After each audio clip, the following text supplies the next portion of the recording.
Cleanup continues in Ybor City after some very strong storms ripped through the area. Yeah, heavy rain, winds knocked off trees, tore roofs off of homes there. 10 Tampa Bay's Miguel Octavio live there tonight. Miguel, how's it looking now? Well, guys, crews really have made some significant progress. It's hard to believe just about 24 hours ago around this time, you couldn't see a thing because of the rain. Just to show you how powerful this was, these metal sheets actually flew off of someone's roof, some of that actually landing across the street on someone's home. A tarp had just been put in place above this person's home, and while the damage outside is visible, it gets even worse inside.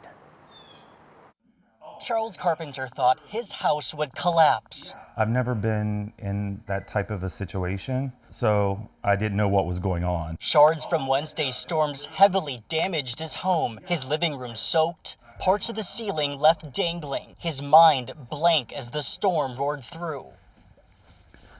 Nothing, just try to get the water out, and I guess, the adrenaline. When everything kind of settled down, that's when it hit. It's like, oh my God, what do I do?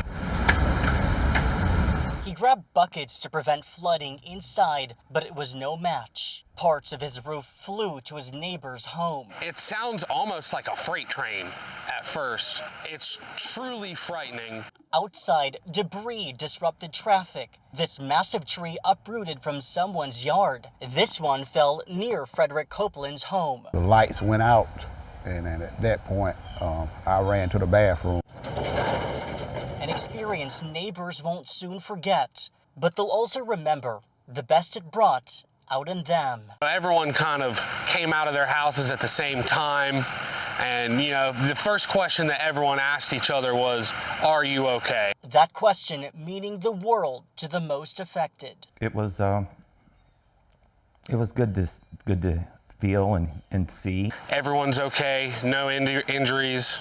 I think that's really what matters. And obviously the storms knocked out people's power here. I just checked Tampa Electric, and so far there have been no reports of any power outages here in Ybor City.